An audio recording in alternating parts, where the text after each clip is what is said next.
Dear student, আজ আমি তোমাদের 2024 সালে তোমাদের ফাইনাল পরীক্ষা অর্থাৎ থার্ড ইউনিট টেস্ট ক্লাস 5 পরিবেশ বিষয়ে প্রশ্ন উত্তর নিয়ে আলোচনা করছি।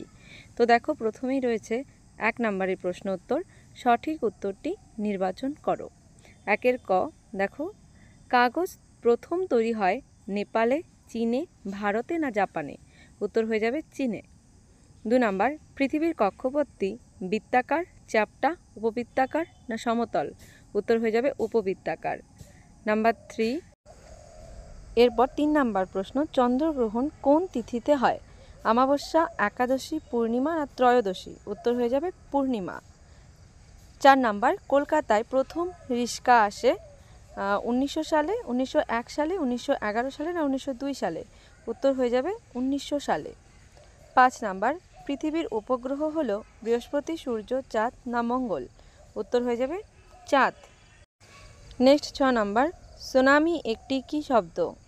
জাপানি, ভারতীয়, চৈনিক না গ্রিক? উত্তর হয়ে যাবে জাপানি। 7 নাম্বার, সূর্য থেকে পৃথিবীতে আলো আসতে সময় লাগে 7 মিনিট, 10 মিনিট, 8 মিনিট না 9 মিনিট? উত্তর হয়ে যাবে 8 মিনিট। অ্যাকচুয়ালি 8 মিনিট 20 সেকেন্ড, তো এখানে শুধু 8 মিনিটই ছিল।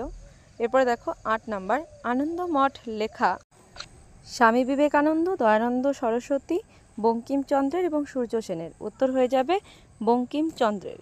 এরপরে দেখো 9 নাম্বার কোশ্চেন, শিশু দিবস পালিত হয়, অপশন রয়েছে 10 অক্টোবর, 9 জুলাই, 14 নভেম্বর, 11 জুন? এটির উত্তর হয়ে যাবে 14 নভেম্বর। নাম্বার 10, প্রাচীনকালে একটি যানবাহন হলো টোটো, বাস, ট্রেন, পালকি? উত্তর হয়ে যাবে পালকি। নেক্সট কোশ্চেন, সকল শক্তির উৎস হলো চাঁদ, সূর্য, পৃথিবী, মঙ্গল? উত্তর হয়ে যাবে সূর্য। এরপর রয়েছে 13 নম্বর প্রশ্ন, মুখজোয়ারের মূল কারণ পৃথিবীর ঘূর্ণন, সূর্যের আকর্ষণ, চাঁদের আকর্ষণ না বুধের আকর্ষণ? উত্তর হয়ে যাবে চাঁদের আকর্ষণ। নেক্সট রয়েছে এক কথায় উত্তর দাও। দেখো, প্রথমে রয়েছে পথের পাঁচালী কার লেখা? উত্তর বিভূতিভূষণ বন্দ্যোপাধ্যায়ের লেখা। পানসি কি? এটি খুব ইম্পর্টেন্ট কোশ্চেন, এটি বারবার পরীক্ষায় আসে। পানসি হলো এক ধরনের ডিঙি নৌকা যা লম্বাটে ও হালকা হয়, এতে পাল খাটানো থাকে ও হাওয়া লাগলে খুব জোরে যেতে পারে। 3 নাম্বার, একজন বিখ্যাত ভারতীয় বিজ্ঞানীর নাম লেখো। উত্তর জগদীশচন্দ্র বসু একজন বিখ্যাত ভারতীয় বিজ্ঞানী। নেক্সট 4 নাম্বার, একটি পরিবেশ বান্ধব যানের নাম লেখো। উত্তর একটি পরিবেশ বান্ধব যানের নাম সাইকেল। 5 নাম্বার, পশ্চিমবঙ্গের প্রধান খনিজ সম্পদটির নাম কি? উত্তর পশ্চিমবঙ্গের প্রধান খনিজ সম্পদটির নাম কয়লা। এরপর দেখো 6 নাম্বার প্রশ্ন, কোন বিজ্ঞানী প্রথম টেলিস্কোপ তৈরি করেন? এটিও কিন্তু very very important question. Galileo Galilei প্রথম টেলিস্কোপ তৈরি করেন। 7 নাম্বার, সূর্যের পর সবচেয়ে কাছের নক্ষত্রের নাম কি? সূর্যের পর সবচেয়ে কাছের নক্ষত্রের নাম প্রক্সিমা সেন্টাউরি। অনেক বইতে প্রক্সিমা সেন্টাউরিও লেখা আছে। নেক্সট 8 নাম্বার প্রশ্ন, এটিও কিন্তু খুব ইম্পর্টেন্ট কোশ্চেন। ভুটানের কোথায় জলবিদ্যুৎ কেন্দ্র আছে? ভুটানের ঝালংয়ে জলবিদ্যুৎ কেন্দ্র আছে, এটি বারবার পরীক্ষায় এসেছে। নেক্সট 9 নাম্বার কোশ্চেন দেখো, কালো হিরে কাকে বলে? উত্তর কয়লাকে কালো হিরে বলে। 10 নাম্বার, গৌণ জোয়ারের কত সময় পর মুখ্য জোয়ার হয়? 12 ঘন্টা 26 মিনিট।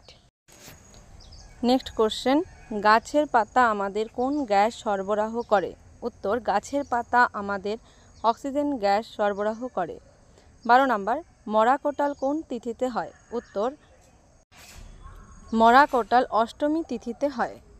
নেক্সট কোশ্চেন 3 প্রশ্ন দেখো, রয়েছে কিছু শূন্যস্থান পূরণ করো। 1 নাম্বার, রেশম কীট পালনের জন্য ড্যাশ গাছের চাষ করা হয়? উত্তর তুঁত গাছের, এটিও কিন্তু খুব ইম্পর্টেন্ট কোশ্চেন। নাম্বার 2, ড্যাশ দেশকে ভূমিকম্পের দেশ বলে? উত্তর জাপান দেশকে। 3 নাম্বার, বর্ণপরিচয় ড্যাশের লেখা? উত্তর হয়ে যাচ্ছে ঈশ্বরচন্দ্র বিদ্যাসাগরের লেখা। ড্যাশ পেয়ারার জন্য বিখ্যাত? বারুইপুরের পেয়ারা বিখ্যাত। ড্যাশ মানে পীর সাহেবের কবরস্থান? উত্তর হয়ে যাচ্ছে মাজার। নাম্বার 6, গান্ধীবুড়ি নামে পরিচিত ড্যাশ? মাতঙ্গিনী হাজরা। তারপরে দেখো 7 number, safe dash safe life? এটি হবে সেফ ড্রাইভ সেফ লাইফ। এরপর দেখো 8 নাম্বার প্রশ্ন, প্রেসার কুকারের প্যাকেটে ড্যাশ ছাপ থাকে? এটিও খুব ইম্পর্টেন্ট কোশ্চেন। ISI। এছাড়াও দেখো তোমাদের আরও কিছু স্টিকার মনে রাখতে হবে, যেমন জেলির শিশিতে ভারত সরকারের FPO ছাপ দেখা যায়, ঘিয়ের শিশির গায়ে আখ মার্কা এবং প্রেসার কুকারে ISI ছাপ দেখা যায়। এরপর দেখো বাম দিক এবং ডান দিক মিলিয়ে লেখা, আমি এটির উত্তর পাশাপাশি করে দিয়েছি। আনারসের জন্য বিখ্যাত তরাই, বিষাক্ত গ্যাস কার্বন মনোঅক্সাইড, অর্থকারী পতঙ্গ মৌমাছি, রেশম পোকা, দুটি রয়েছে। জ্বালানি পেট্রোলিয়াম, আমের জন্য বিখ্যাত মালদা। এরপর দেখো রয়েছে নিচের প্রশ্নগুলির সংক্ষিপ্ত উত্তর দাও। এটি কিন্তু একটু 2-এর কোশ্চেন, একটু বড় করে লিখতে হবে। বন থেকে আমরা কি কি পাই? উত্তর, বন থেকে আমরা মশলা, ওষুধ, দড়ি তৈরির আঁশ, কাগজ তৈরির উপকরণ, ফুল, ফল, কাঠ, মধু, আঠা, মোম ইত্যাদি পাই। নেক্সট কোশ্চেন, শিশুদের দুটি মৌলিক অধিকার লেখো। উত্তর, শিশুদের দুটি মৌলিক অধিকার হলো বেঁচে থাকা, খাদ্য ও পানীয় জল পাওয়া। 3 নাম্বার, নিজের নাম পরিচয় জানা ও প্রকাশ করা। নেক্সট কোশ্চেন দেখো, জলচক্র কাকে বলে? It's very very important question. সূর্যের তাপে নদী, নালা, জলাশয়, নদী, সমুদ্র প্রভৃতির জল বাষ্প হয়ে ওপরে উঠে যায়।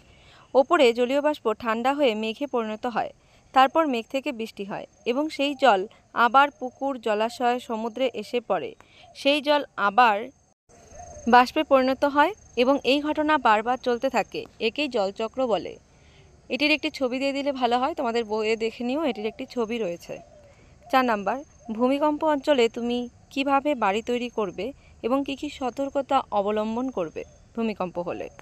ভূমিকম্প অঞ্চলে কাঠ দিয়ে বাড়ি তৈরি করব। এবং দেখো ভূমিকম্প হলে কী কী সতর্কতা অবলম্বন করতে হয়। ভূমিকম্প বন্ধের আগাম সতর্কতা পেলে গুরুত্বপূর্ণ জিনিসপত্র সংরক্ষণ, প্রয়োজনীয় খাদ্য, পানীয় জল মজুত করা দরকার, গ্যাস ও বিদ্যুৎ সংযোগ বন্ধ রাখতে হবে। তারপর কোশ্চেন 5 নাম্বার, অপ্রচলিত শক্তিগুলি কি কি? উত্তর, অপ্রচলিত শক্তিগুলি হলো বায়ুশক্তি, সৌরশক্তি, জোয়ার ভাটা শক্তি ইত্যাদি। নাম্বার 6, বন্যপ্রাণী সুরক্ষার জন্য কি কি ব্যবস্থা গ্রহণ করা উচিত? উত্তর, বন্যপ্রাণীদের বাসস্থান বাড়াতে হবে। নাম্বার 2, চোরা শিকারীদের কারবার বন্ধ করতে হবে। নাম্বার 3, যে কারণে প্রাণীদের সংখ্যা কমে যাচ্ছে সেগুলি নিয়ম মতো বন্ধ করতে হবে। নেক্সট কোশ্চেন, রাস্তায় চলাচল করার সময় আমাদের কি কি করা উচিত? উত্তর, গাড়িতে বসার সময় সিট বেল্ট ব্যবহার করো। 2 নাম্বার, বাবা, মা বা বড় কারোর সঙ্গে মোটরসাইকেলে চাপলে নিজে হেলমেট পরো এবং অন্যকেও হেলমেট পরতে বলো। নাম্বার 3, সিগন্যাল দেখে রাস্তা পার হও। নাম্বার 4, জেব্রা ক্রসিং বরাবর রাস্তা পার হও। নাম্বার 5, রেলওয়ে ক্রসিং পারাপারের সময় সিগন্যাল দেখে পার হও। সবুজ সিগন্যাল থাকলে যাত্রীবাহী ট্রেন বা মালগাড়ি না চলে যাওয়া পর্যন্ত অপেক্ষা করো। নেক্সট কোশ্চেন 8 নাম্বার, সামাজিক বন সৃজন বলতে কি বোঝায়? উত্তর, স্বাভাবিক বনভূমি বাইরে উর্বর নয় এমন অনাবাদি জমিতে গাছপালা লাগিয়ে সেই ভূমিখণ্ডকে বনে পরিণত করে সেই অঞ্চলের সুরক্ষা ও পরিচালনা ব্যবস্থা গ্রহণের উদ্যোগই হলো সামাজিক বন সৃজন। যে সমস্ত এলাকা ফাঁকা পড়ে থাকে এবং যেখানে কোনো চাষাবাদ হয় না সেই সমস্ত জায়গায় বন সৃজনই হলো সামাজিক বন সৃজন। নাম্বার 9, তোমার এলাকায় জঙ্গল কেটে বসতি স্থাপন করা হলে ভবিষ্যতে কি কি সমস্যা হতে পারে? উত্তর, ভবিষ্যতে যে সমস্যা দেখা দিতে পারে তা হলো, যেমন গাছপালার অভাবে ও অক্সিজেনের অভাবে শ্বাসকষ্টজনিত অসুবিধা দেখা দিতে পারে, বায়ু দূষণ হতে পারে, গাছপালার অভাবে স্থানীয় বৃষ্টিপাত বিঘ্নিত হতে পারে, স্থানীয় এলাকার উষ্ণতা বৃদ্ধি পেতে পারে। নাম্বার 10, কয়লা কিভাবে সৃষ্টি হয়? উত্তর, কোটি কোটি বছর ধরে ভূমিকম্প বা অন্যান্য কারণে গাছপালা মাটির নিচে চাপা পড়ে পরবর্তীকালে ভূগর্ভের প্রচণ্ড তাপ ও চাপে গাছপালার সার অংশের মধ্যেকার কার্বন রূপান্তরিত ও জমাট বেঁধে কয়লাতে পরিণত হয়। প্রাণীদের হাড় থেকেও কয়লা তৈরি হয়। এরপর দেখো রয়েছে 6 প্রশ্ন, নিচের প্রশ্নগুলির উত্তর দাও। 1 নাম্বার, কয়লা খনিতে ধস নামে কেন?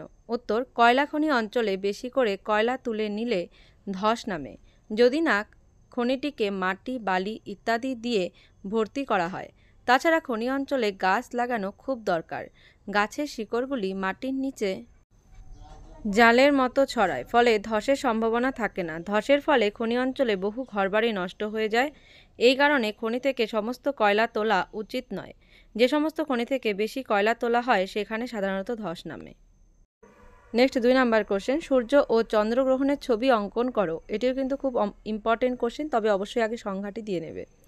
যখন সূর্য ও চাঁদের মাঝখানে পৃথিবী অবস্থান করে তখন চন্দ্রগ্রহণ হয়।